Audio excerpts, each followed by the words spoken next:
everyone, and welcome to a Seed World Giant Views interview. My name is Alex Martin, and I am the editor of Seed World. And today I'm happy to be hosting Jake Ware, who's business manager of processing for the US and Canada at HM Klaus.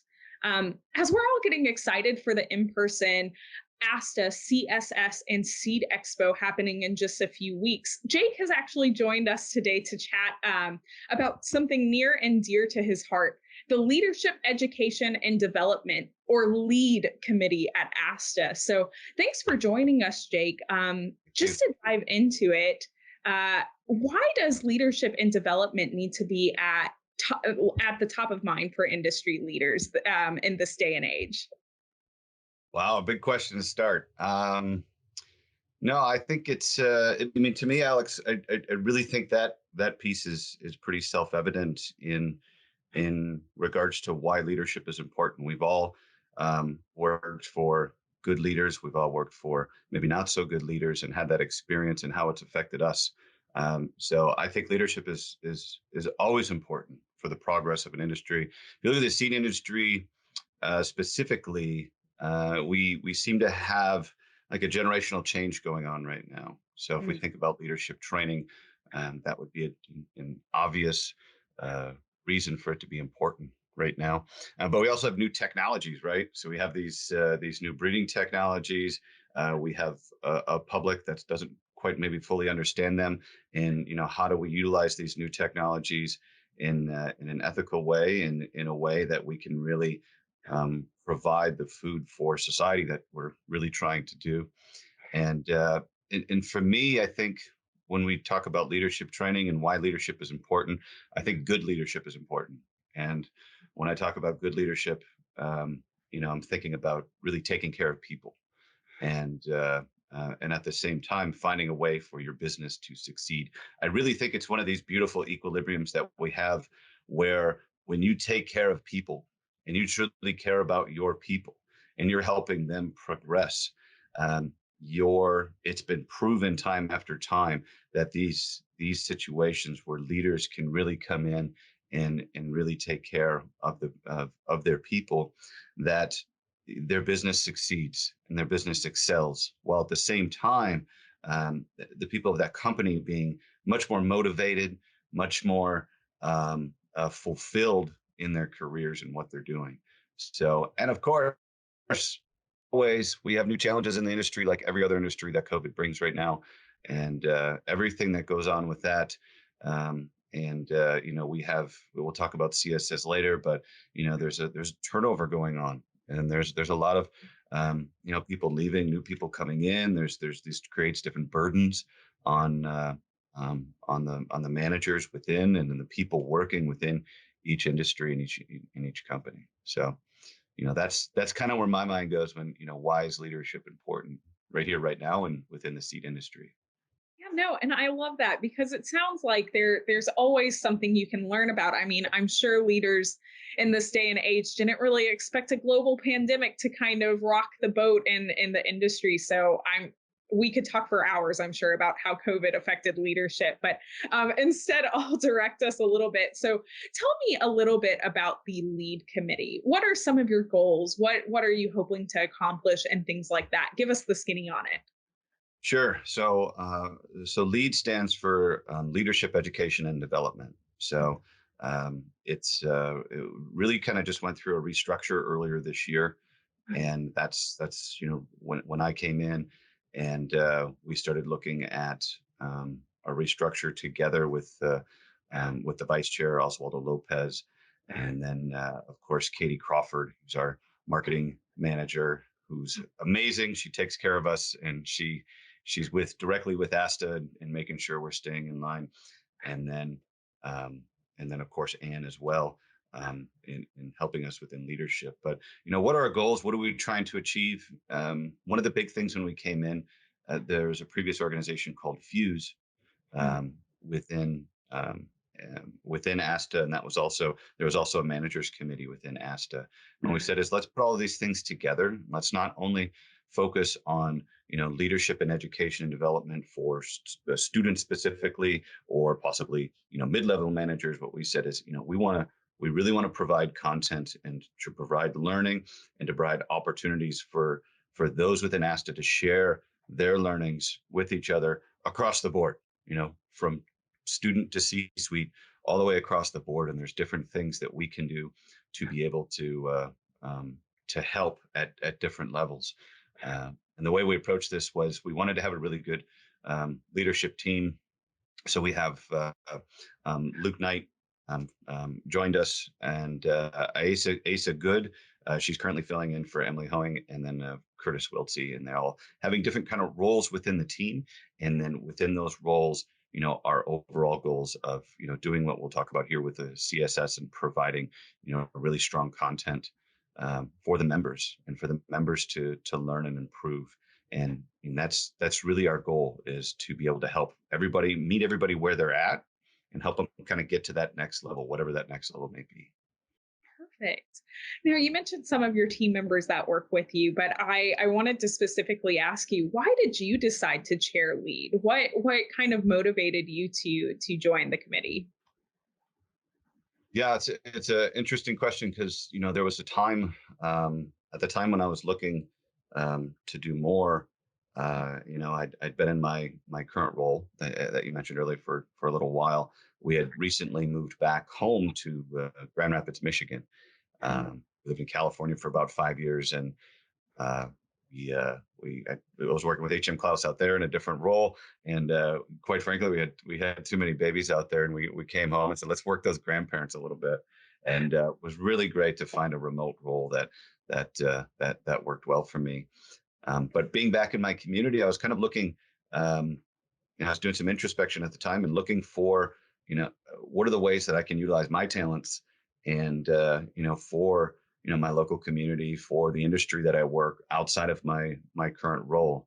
Um, and actually, I was talking to Jim Schweigert when we were at in Washington D.C. doing the advocacy out there, and we are just having a conversation and talking about it. And he ended up asking me to come in as vice chair at that point in time. So that was back in 2019.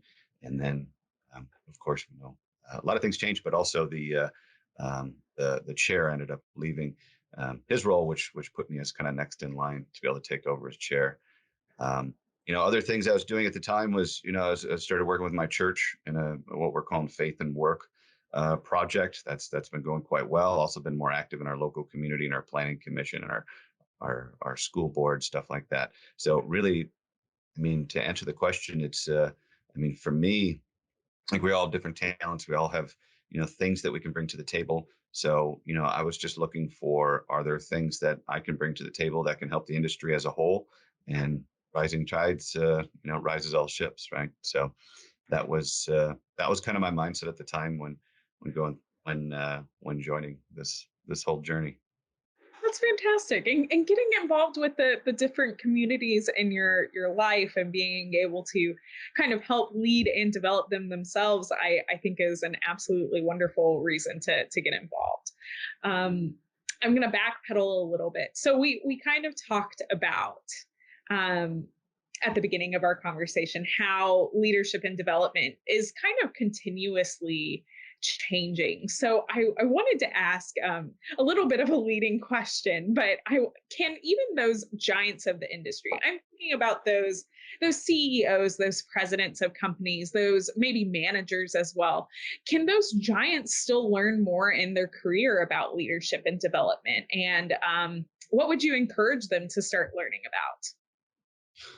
Yeah, I think that's a good question, because I don't see those roles as kind of the summit of their career, and I would guess that they don't either.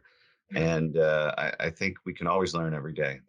We can continue to hone in our craft and to do better.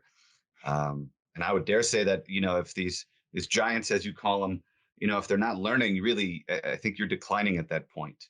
Yeah. And every good leader that I've ever met, they always, read more than me. I'm an avid reader, but it seems like they're always just digesting a tremendous amount of information on how to improve and how to keep going, because things are moving so fast. And what do we provide, to for these leaders? What we like to do is really create opportunities where we can learn from each other, Mhm. right? So if you take an example of PLDC, we had a panel called The Future of Work. And on that panel, there was a couple of CEOs, there was a sales rep, and really we were discussing specifically, the transition into remote work and everything that started to happen with we were kind of at the beginning of the opening back up at that stage. And we were able to have some really good insight from some very strong leaders that are leading their companies and very different companies, and what they've seen, what their approach is. I think there's a lot of learning that can happen directly right there. And we're going to do something similar at CSS. We're going to have another panel that's focusing on our turnover issues, with the great resignation, as people are, hyperbolically calling it. But it's it's definitely a problem that we see, and dig into it a little more. Not just, how do you keep people from leaving? How do you hire new people? Of course, that's important, but anytime somebody leaves, it puts a tremendous amount of burden on the rest of the team. And Yeah. how do we handle that? And how do we make sure that it doesn't start to snowball into that additional burden, begins to have other people look at leaving because of that burden, and start to kind of, dig into that a little bit. So, when we look at, the content that we try to provide, for those at that level, we look within. And then also, I think down the road we're going to be trying to bring in more professional, um, um, outside organizations as well, and to continue to grow. No, that's fantastic. And you have led me into my next question. Thank you so much, because you kind of started giving us a little bit of a brief insight to what Lead has been doing recently, which is working on educating on relevant topics that are kind of coming forth, like working remotely, working from home, and things like that, and how employers should tackle that. So, what are some other important things Lead has been working to do for the seed industry? Um, I know you've been at it a couple of years. So, what have y'all been working on? I guess other than the conference side of it. So, outside of the conference side of it, we've had a mentorship program. Curtis has been really helpful throughout all of that, and really helping students connect to a mentor, excuse me. And it's I'm a big advocate of mentorship. We did a whole thing on it at PLDC as well. I think if it's done well, it can be so valuable for both sides in so many different ways. So what we did was we had the UN Food Summit coming up, and the Seed Science Foundation was looking to really connect with students and have these a project to put forward. So Curtis had a great idea of kind of connecting all of these together, and then allow for mentors to work with these students to actually submit how they are being active in their community, and the food source that's available within their community, and these different pieces throughout it. So it's you look at these different pieces, for students specifically. There's a lot of things that go on outside of the conferences, and then we're able to bring these groups to the conferences. But you know it's for us. We've been quite focused on the content that we bring within the conferences, and we feel the next step. We have some ideas, we have some things brewing for really in between those conferences. And you're going to talk about personal development, personality profiling, and how do we take these things into a leadership mentality, and what can be done. How can we benefit from really understanding these things at a greater level? And this work we're doing with students, and we'll continue to, we want to have a really refined um, um, content that we bring to each of these conferences, and then we start to stack on these more long form type of learnings in between them. Course. That sounds absolutely wonderful. I'm really excited about that, because I love that you're bringing in, like you mentioned, some of those personality typings into leadership. I personally love doing all the personality typing, so I hope someone else finds that interesting as well. Um, And then my final question to you, Jake, is what should we be expecting at CSS this year? You've kind of given us a brief hint into what we might see program wise, but I know we have all sorts of new things like the lead village that will be specifically lead centric. So, what should we see out of CSS? Yeah, so the village concept, that's something that's new. So I'm quite curious to really see it in action. We've shown me, they've shown me the maps and everything and how it's going to work. But basically, we have the booths that we normally would have in the past. It was you'd more of the booths, and you have closed rooms for the talks. This is kind of bringing it all together, and being able to, to have that group and have a day where we're really focused on leadership, education and development. So the content that we're bringing, for the lead village, we're going to have a discussion on communication, and communication is so important. And there's so many different levels of it. There's just communicating one on one. There's communicating through conflict. There's communicating in difficult times when there's a lot of divisiveness going on, and how do you, as a leader, be able to communicate to a group that may have very, very different views, which we know that's going on right now. But then also, as a leader, you need to be able to communicate to your company as a whole. And sometimes you have to communicate through difficult times. Sometimes you have to communicate through good times, and those might be different approaches in how you do that. So that's one talk that we're going to have. Also, we're going to have a panel on what we're calling the turnover tsunami. Um, and it's something that we're seeing right now, and it's I think there's a large portion of society that kind of looked at what they're doing, and maybe they kind of fell into these roles that really weren't meant for them, or at least that's what they're thinking right now. And you're having some people change over, or with the whole remote work piece, maybe that's a avenue that they're really trying to pursue. So we're going to have a panel of some HR people, some leadership people, and how do we handle that? How do we dig into that and understand that, not only, like I mentioned before, how people leaving and coming, but how do we handle it internally? Because everybody's gotta deal with this. We're also going to have a talk about the future consumer and the farmer of the future. We've been lucky to work with Aimpoint, and they're going to bring in one of their people to be able to talk of these studies, and that one will be a bit more data oriented. Some of the studies that they've done, the surveys they've done, the wargaming thing that's very unique to them, and so they're going to bring this in and kind of talk to us and help us look over the horizon a little bit. What are the consumers doing right now, and how's it going to look 5, 10, 15, 20 years from now? And also, as part of the ag community and the farmer community, how are we going to need to adapt to these changes? And then lastly, we do have a panel with two students that submitted their their proposals to the UN Food Summit, and they're going to be able to talk about that along with their mentors, to be able to talk about them a little bit in the whole relationship. So that's our plan for on stage.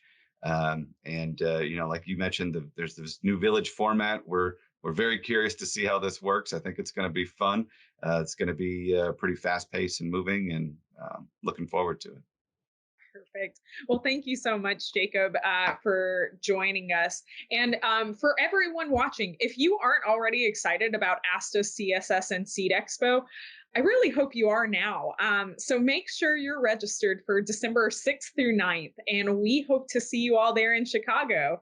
And until then, this is Alex Martin signing off. Have a wonderful day, everyone. Bye bye.